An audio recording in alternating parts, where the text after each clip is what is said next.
Morning. Tough luck, buddy.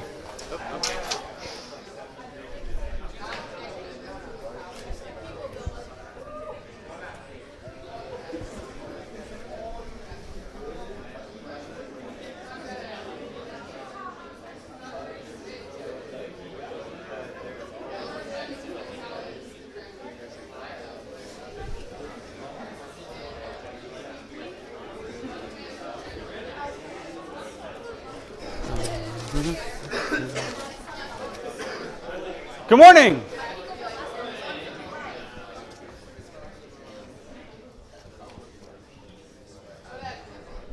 Good morning, everybody.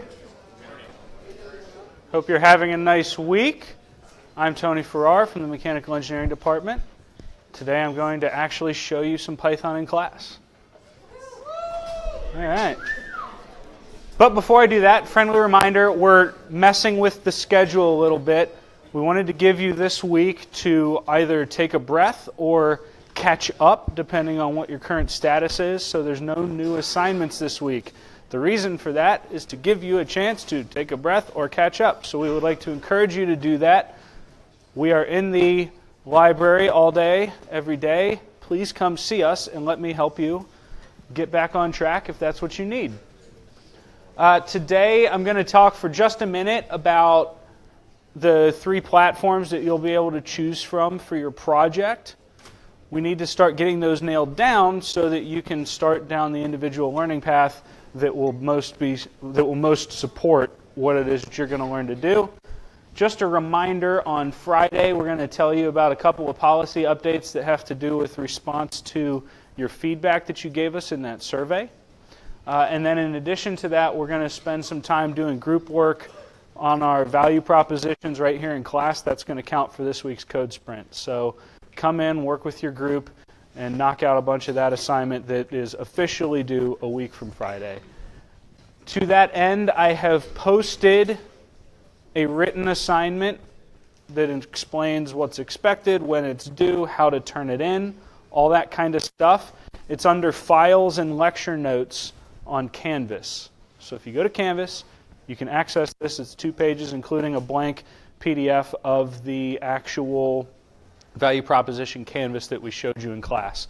So get hyped, get ready for work on that. Platform selection. We're offering 3 different options, and I wanted to kind of give you guys a high-level pro-con list for each one to help you decide as a team which one you're going to work on, because your whole team's going to have to pick one so that you can develop your project together. So, here they go. First and foremost, we have Android. The good thing about Android is that it's able to be developed on every platform. Android Developer Studio is the program in which you write the code, and you can get that for any platform. It uses a language called Java, not to be confused with JavaScript. They're different. I'm told that Java is a trickier language to learn than some of the others that we've seen in the class as far as its syntax. I think this is in the eye of the beholder. That being said, it is also the most widely applicable language. It's used on every platform, in every application, ranging from apps and things like we're doing to actual desktop and even technical computing. People build ground-up physics models using Java on a regular basis. So it's a very applicable language, a little bit tricky, but not too bad, and it's useful on every platform. iOS, if you're going to use that, it can...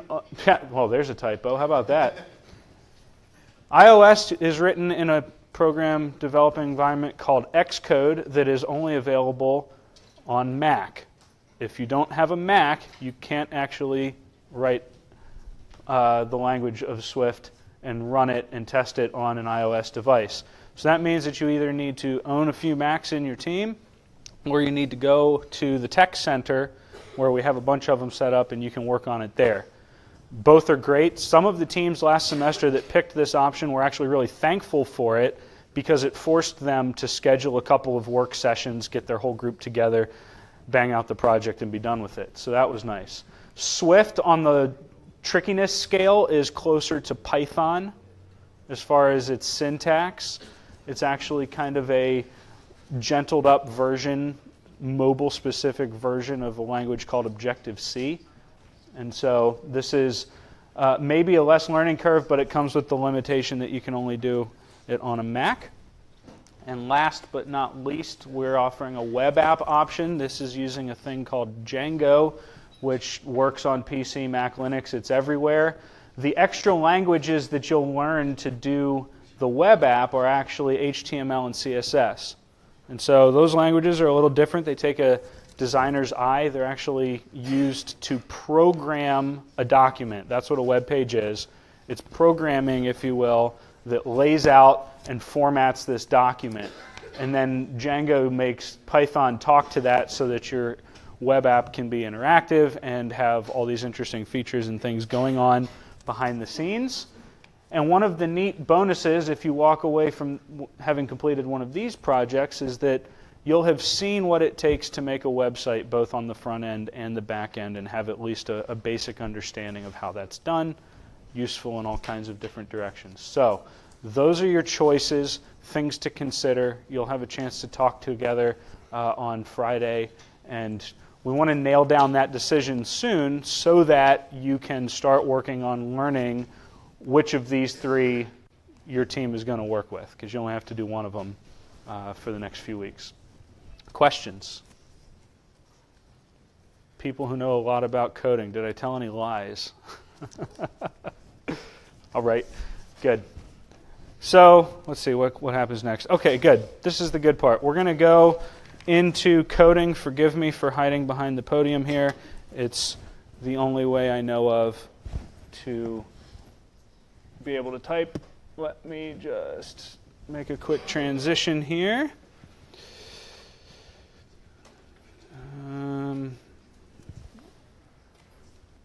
We're going to change my display.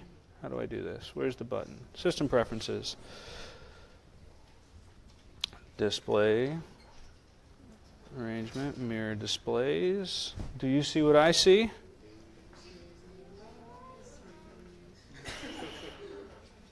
Said the professor to the quiet student body.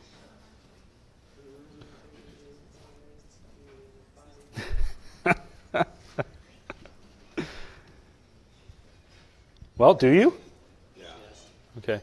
This part always freaks me out when you're setting this up. It's like when you put a mirror in front of a mirror and it's like this infinity loop.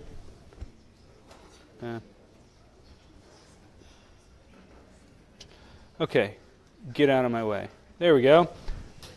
All right, so people in the back, tell me when this is big enough that you can see it.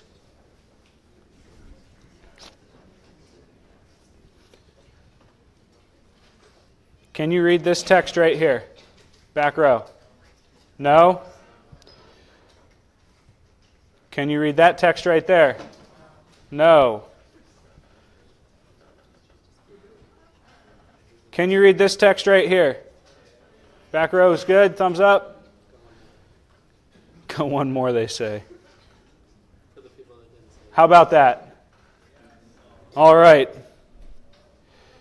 Presumably I hit apply and yes, it has happened. Okay, so if you haven't seen this particular app before, this is called Idle. It is one of many places that you can write Python code. And what's nice about it is that it has two windows, one here where we can write the code itself, and another here where we can see the output. So this is the equivalent of the console. What's neat about it is you can run simple commands in the console without having done anything else. For example, if I wanted to add 5 plus 5, I can come here and type them and bang. And so you can actually test drive single lines of code right there at the line without actually writing a whole program. How many of you are coding in Python in something other than HackerRank at this point? 1, 2, 3, 5. Okay. So it is my strong recommendation, I wish I could go back in time and say this on the first day of class, that you go grab something like Idle or Visual Studio. No, not Visual Studio. I'm sorry? PyCharm's another neat one. Which we get with your student email, you get the full license. Oh, cool. And we can get the full version with student email. And what these things do, this is a very stripped down, lightweight one. The really great studios will actually start doing things like autocomplete on code commands. And then it'll pop up with, here are the things that go in that command. And so it halfway writes it for you, or at least tells you. It highlights when syntax is wrong, it yells at you and fixes that right away. And so these tools are really helpful, and I recommend them. I'm going to use IDLE today. It's very simple, but it's also easy to show in front of you. So, the last time that I did something like this, we went through as a group creating some pseudocode for a calculator app. And real quick, just to remind you of how that thing worked, we started by creating functions for each of the different actions that a calculator can take, such as add, subtract, multiply, divide. We ran into a thing where if we wanted to divide by 0, we should throw an error message because math doesn't like it when you divide by 0. And we started working on this power function. Who remembers the two things that were wrong with my power function? Yeah. I shouldn't start at 0. There were 3 different ways we could solve this, one of which was I should start at 1 instead of 0. The issue was the loop always ran 1 too many times. And so we could either change that to a 1, the I equals 0 here, or we could make it I less than B minus 1 to cut it off 1 earlier. Those were 2 of the ways that we could fix that. What was the second issue? One that I didn't even see coming. Where are you? You caught me. Oh, now I caught you. You're not here today. Ha.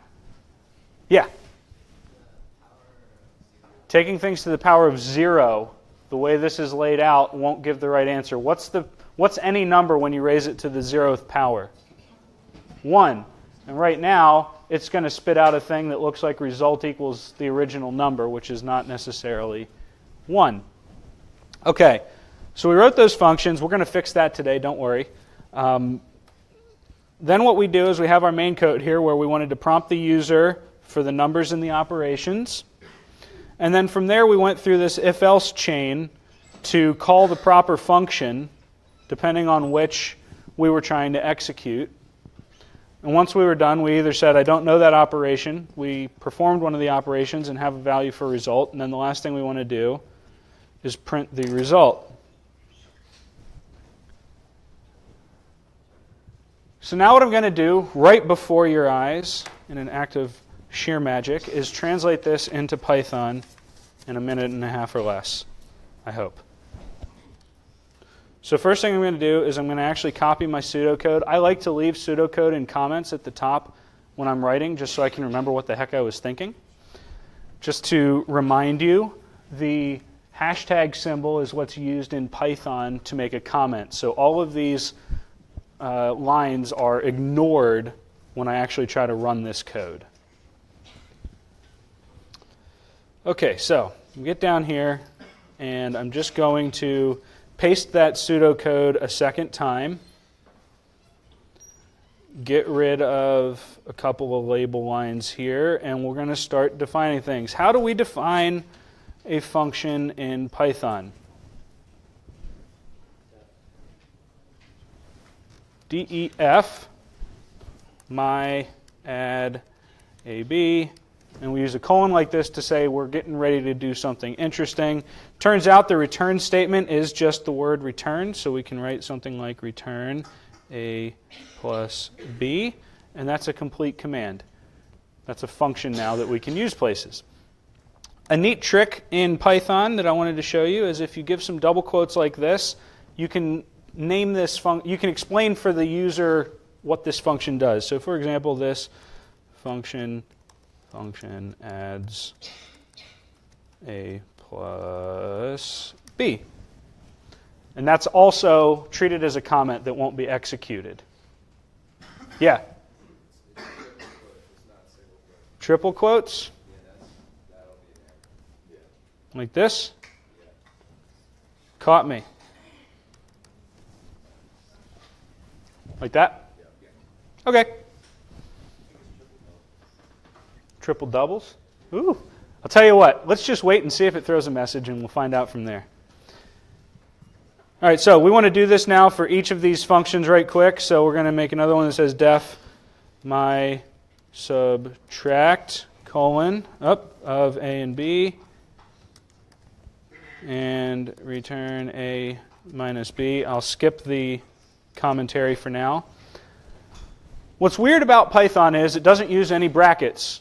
It sees a colon and it thinks everything indented under that is part of that block. And as soon as we return to the main line here without any indentation, it thinks it's over. And so that can be a little weird or kind of nice, because what you're noticing here probably is that the syntax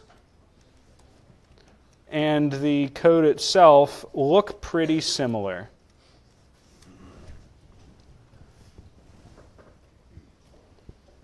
All right, so the divide function is a little more complex. Have no fear. Define my divide A and B. What do we call A and B? What are those? Yeah. It's a parameter. How's a parameter different from an argument? Ooh. Yeah. Uh-huh. Okay. Argument. Yep, that's pretty darn close. Another one down here, yeah? Let me repeat that. He said that an argument is like a placeholder or an idea, and an argument is an actual value.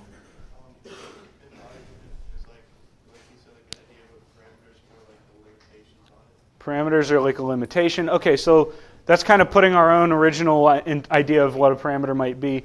Specifically in the language of coding, parameters are what you see in the definition of the function.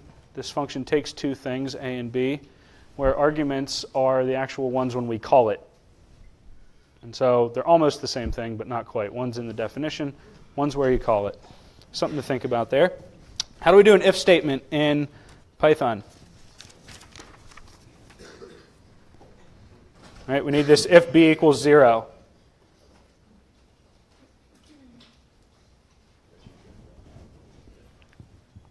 Cricket, cricket, cricket.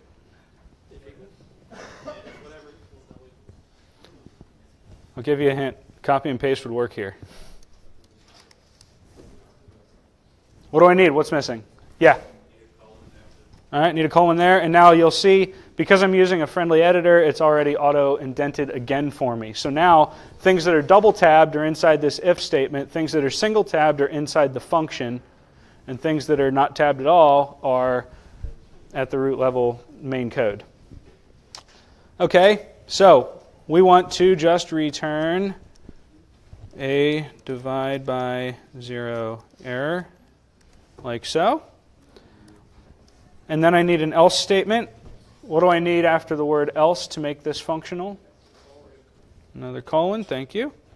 And so now we can do return A over B. And we have ourselves a function that does everything we need there. All right. Yep. If A equals 0, we're fine because the answer is just 0. Right? We can take 0 and divide it by any number. That's allowed. What we can't do is divide by 0, which is why we have the b equals 0 check here, because that's the one that actually breaks the rule. It's okay to have the answer be 0. Yeah, good question. I saw another hand. No, we're good? Okay. All right, so we need one more here. We're going to define my power of A and B.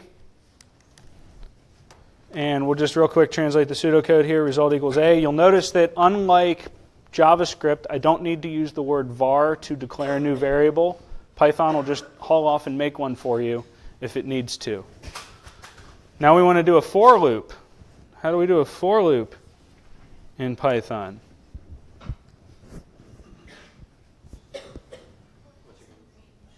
For x in range. X in range, like that. And then the way I've got it written here, it would be 0 to B and a colon. Does anybody know what it's doing? Python does something interesting here. You'll notice there's not incrementation happening, right? I just got this weird command, range B, range of 0 to B. Does anybody know what that's actually doing? Because this is different than JavaScript. Yeah. Okay. It's defining a number from 0 to B. And then that's how many times it's going to repeat. Let's put an even finer point on it. I'm going to come up here out of the way and just type some commentary. Range 0 to B.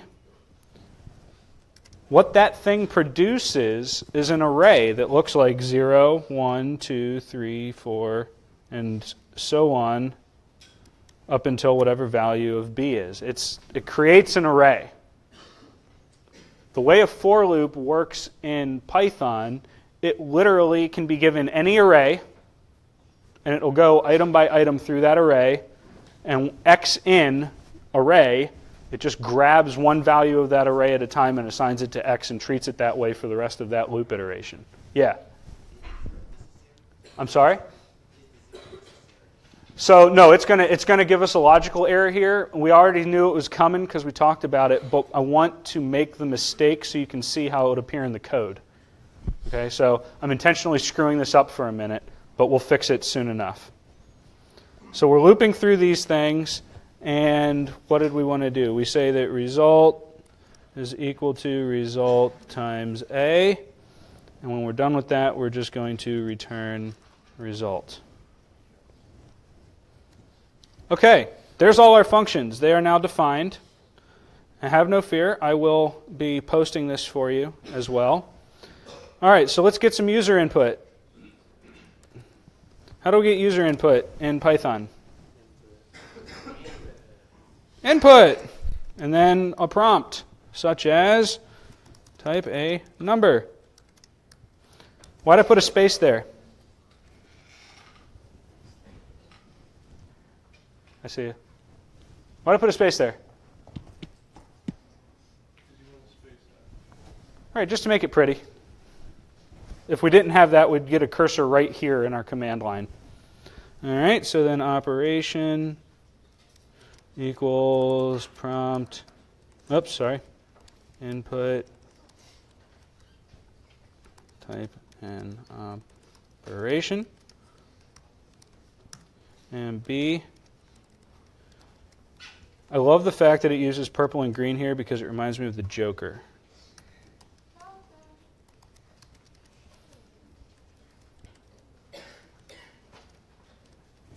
So there's our inputs. If I save this, I can actually come up here and hit the run module, and it'll run. And you can see here that it says type a number, and you can see there's a space after the word number, or after the colon, to make it nice and pretty. So I could type something like 5 plus 5. Why didn't it do anything?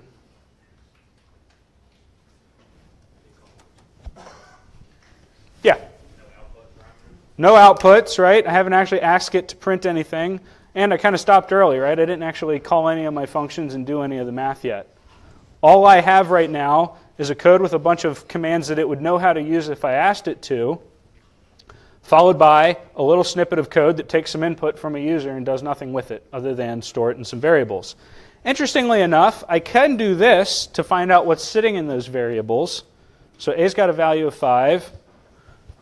Operation has a value of plus, and B has a value of 5 at the moment. So they're in memory. It just didn't do anything with them because I haven't asked it to yet. All right, so let's get this if-else chain going.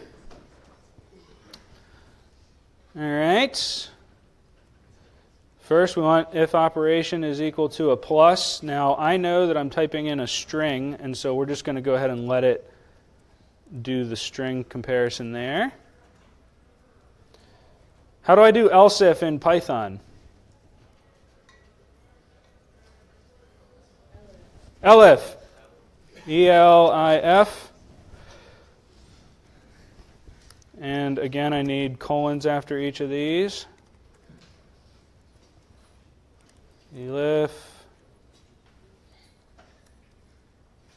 Bang.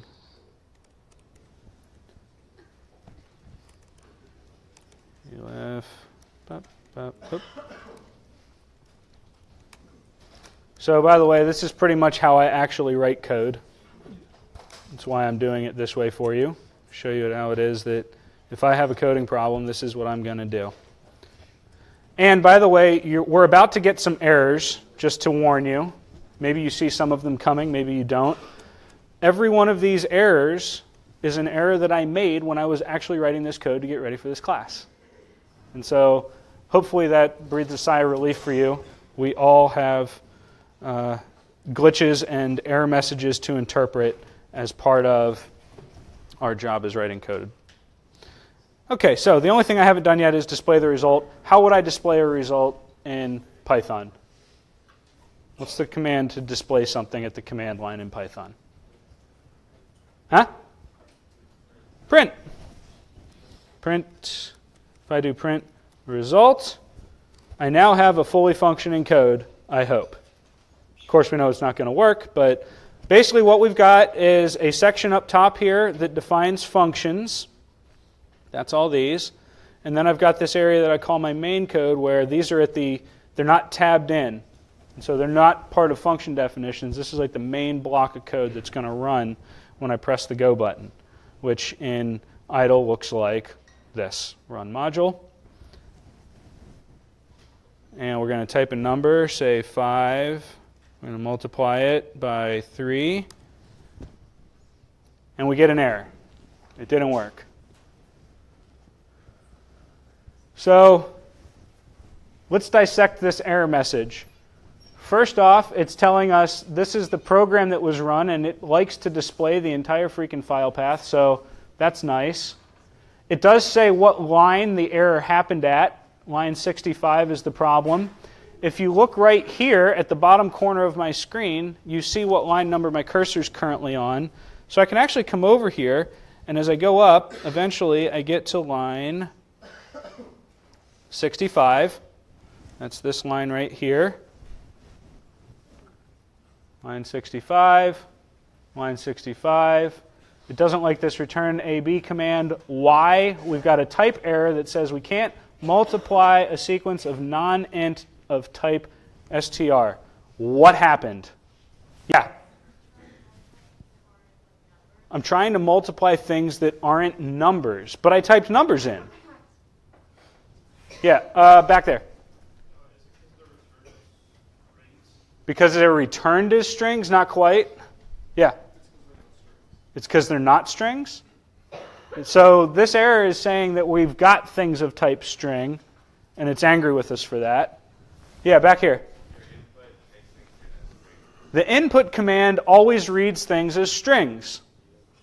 And so when I type a 5 into the input line right here, it treats it as a string. You may have seen this coming a moment ago when I printed them. It printed the value of A equals 5 here with quotes around it. So I actually hit that error when I was working on this code. What's a way to quickly fix this? Yeah. Okay, so we use the int function, something like int of this. And that's going to take that string and convert it to an int. And so now any integer that I type in will work. What if I typed in 5.3? So now it's going to screw with us. Somebody says double. Python uses the word float for that. So instead of int, which has the same effect as except we're going to do it with a double so we can do decimals as well. Okay, so we're going to use the word float to fix that. Do I need to fix the operation? What do you think? Who says yes, I need to fix the operation too? Who says no, I don't need to fix it? All right, somebody that just raised their hand, tell me why.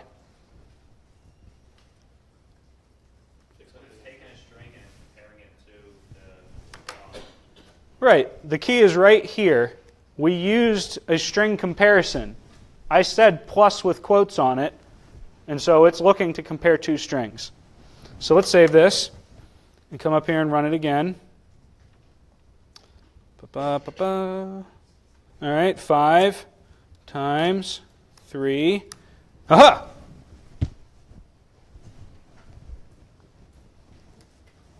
So that worked.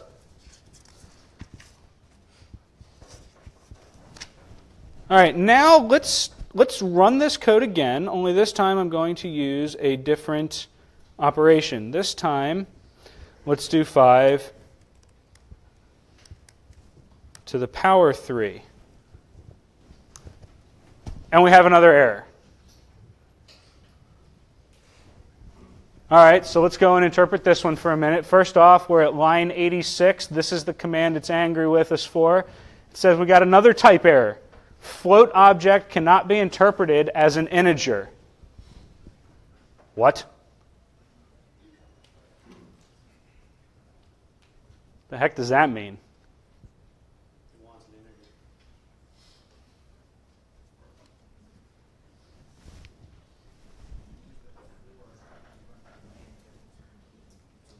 It means that before this command will work, I have to turn b into an integer. Line 86, this command, line 86, come up here. This range thing expects integers, and I gave it a float. So I actually have to change this one back to be an integer. Save that. Try running it again here. What the heck? There we go. So 5 star star 3. And this time it works. Does it? So this is the moment where if we hadn't already caught ourselves, we would discover that we've not made a syntax error. Syntax errors throw messages at us, and the code doesn't run at all. We've made a logical error. We've asked our program to do something other than what we actually want it to do. Right? Because what is 5 to the 3? 125. We got 625, which is 5 to the 4. And so somehow I've managed to go through my loop one too many times. And you already caught me on this. The issue is that I either need to start from 1 or I need to end at b minus 1. Anybody have an opinion on which one's better? I don't either. We'll make it a 1. Run this module. Star star 3. And now I get 125. I recommend not starting with 1. Why? Because the only coding place that I've seen anything starting with 1 is MATLAB. The only place in the world that starts at 1 is MATLAB, and so having done this, we've just screwed with convention. It works, but it's not the thing that's typically done. It doesn't bite us here. When would it actually matter? When would it actually matter? This will actually matter at some point in a for loop in Python.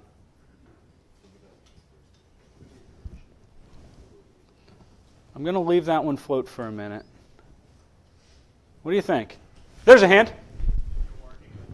If you're working with arrays, because arrays are indexed from 0. And so if we start our loop with x equals 1, we can't use x as an index for our array. Because it'll start at the second element of the array, which has an index of 1. So it's always best to use a loop index from 0 to the thing minus 1. That b minus 1 is the equivalent of like a less than or equal to sign of the right number. And you can see here, if I run it this way, it's still going to work. Now, we've just tried a few things. Let's try one more. All right, we're going to go and run this one more time. And now what I'm doing is I'm literally just trying things out to see if my code can do it. Maybe I've tried a dozen different ideas, and eventually I get the idea, I wonder what happens if I take it to the power 0. Our super observant student already caught this. It returns a value of 5, which of course isn't 5 to the 0. And so we've made another logical error. Once again, the code ran, it just didn't actually do what we wanted it to. How do we fix this? What's that? Result equals 1. Okay, when do I want to make the result equal to 1? So result equals 1 here. So if we always start with result equal to 1. Well, this is cool. I used an if statement. I like your way better. All right, if I run this. Okay, is anybody else getting tired of watching me type these numbers in? One of the problems with debugging when you have inputs is that it constantly pops up and it slows down the process. 5 star, still doing 5 to the 0.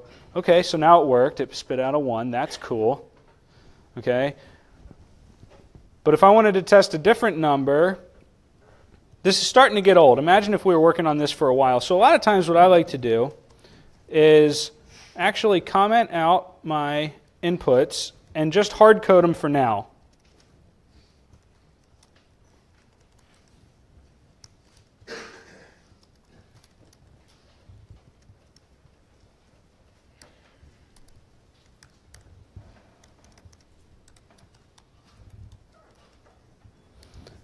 If I do that, it's just going to skip the type stuff in phase so that I don't have to keep doing it. We just get to find out the answer. So I ran it there. It spits out a 1. 5 to the 0 is 1. That makes me happy. But what if I go back and try 5 to the 3? Is 25 5 to the 3? What did I do?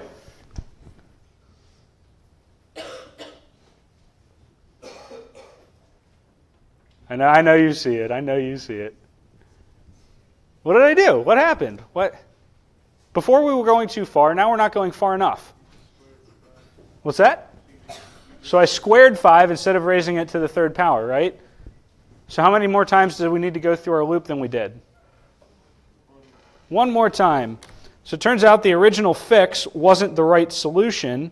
The more elegant thing to do is to go from 0 to b, but instead of starting with result equal to a, start with result equal to 1, and now it knows how to do everything because range 0 to 0 doesn't produce anything. It never goes into this loop.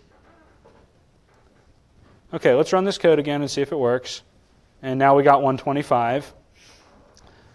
It should still work with a 0 here. Lo and behold, it does. And so now we've fixed all of the different functionalities with our power function. That's cool. I used an if statement, and I wish I hadn't. Well done. What else did I want to show you? Okay, well, since we're here, I want to actually make this even more useful. Imagine if I wanted this calculator to pop up sometimes, but not others, in a bigger program. What would I need to do to make that happen?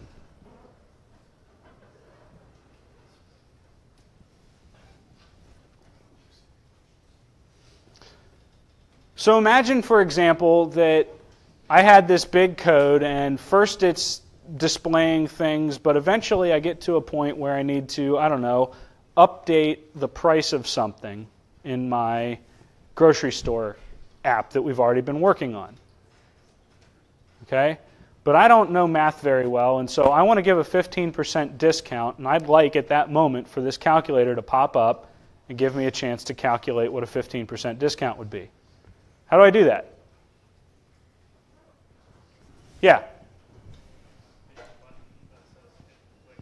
All right, so make it a button, or if it were a text thing, another one of our menu options, right? And in order for either of those things to activate, what needs to happen to this main part of our code here?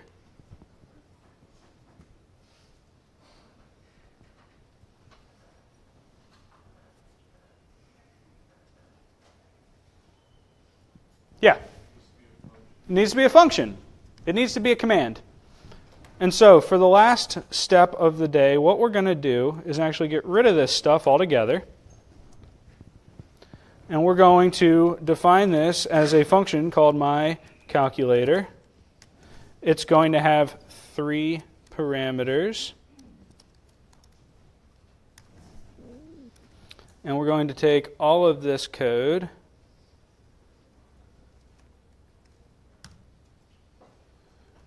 that doesn't work like I want it to. I don't know if there's a shortcut for this, but we can always just go down and do it by hand here. Tab all this under so that it's now inside the function.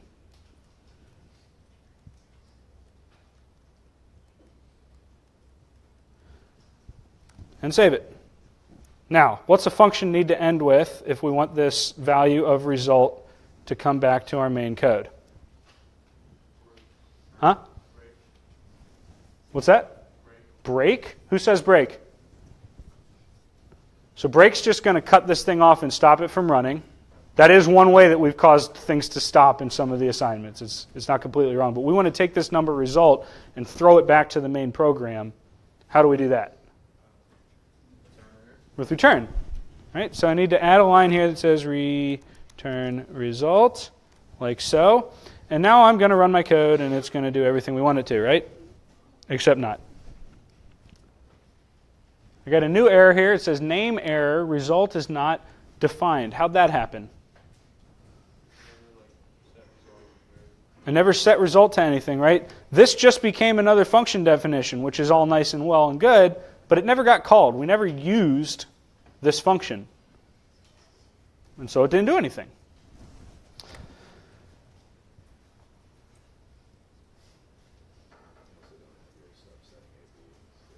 Oh, how about that? So we got two errors here. Number one is I lost my commands that do the typecasting for us. So let's real quick just say that this is the float of A, B is the float of B.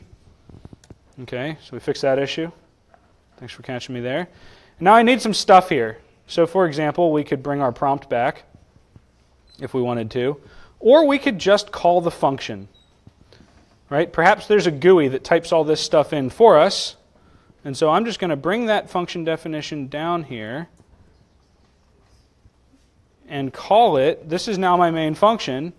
And we could have A equal to 5 and B equal to 3. And our operation can be, I know how this works. Say star star and save this. And if I run it, now hopefully this thing will do its job. And it hasn't. What went wrong this time? I'm sorry? So I have print result here. Well, return result's not going to print it. So if I want this to display, I do need the words print result somewhere in my program. But what haven't I done? Yeah. Currently result is local to the function, and you could create a second variable called result outside of it. So this result only lives inside this function. At the main level here, this still hasn't had a number stuck in it. So how do I stick a number in a variable? How do I stick a number in any variable? Mumble, mumble. If I want to take a number and put it in a variable, what do? Input. Even higher level than that. This is not a trick. An equal sign. All right, there we go. How about that? Out equals, just to show you that this is a different variable than the word result, I'm going to change it to the word out. Save this. I use an equal sign. So this return result takes a value named result, puts it on this side of the equal sign, and then I take this equal sign and I shove that value in a new variable called out, and there it goes. Now, I could have left it called result, but I didn't want to confuse you that they're two different things. One result is not like the other. Here's a really neat thing that we can do with this. Put the whole function call inside of the print, because we never used that value for anything other than displaying it. So we can get rid of this word out altogether, put it right inside there, and now whatever my calculator returns automatically gets fed into the print command. Boom. Still works. And so for my last trick, let me show you why this is neat. If I come over to the command line now, I have created a new command that Python on my computer knows how to run. I can run it from over here like so. And I can change the operation to, say, a minus sign. And it's angry with me. Why is it angry with me? Because you have a multiplication and a minus. Ha-ha! Because I don't know how to delete things. It did what I wanted it to. It was a typo. Let's get this word wrapping here. See if we can. There we go. See, so I typed a thing in that looked like star times or star minus. That's not a thing. I just want the minus. Boom. Now I get a 2. And so we could, of course, now systematically. I can type. We could go through this and do every single command in our arsenal, plus and minus we've done. Multiply. We could do the divide. We did the exponent. What's the only other thing that we haven't tested yet is what happens if it's a division by 0. That still works. And we've already shown that if you type in something that isn't an operation, we get the error message, I don't know that operation. So we now have a fully functioning program that we can run wherever we want it to. How'd I do? Feeling good? Oh, a clap. There's the slow clap. All right.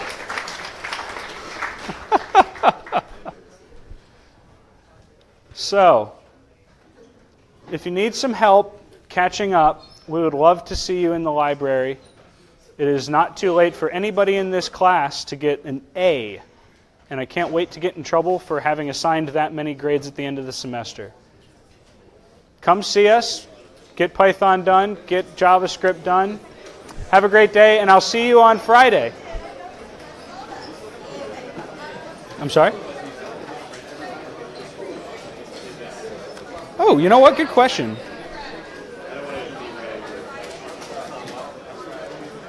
If I run it in the command line, I don't need the print command.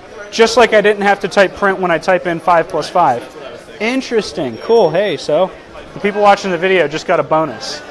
Great question, man.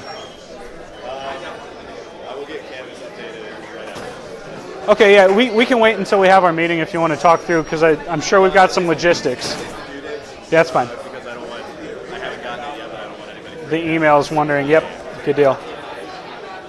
Cool. That was it. All right. I think that was it. Huh? I think that was it.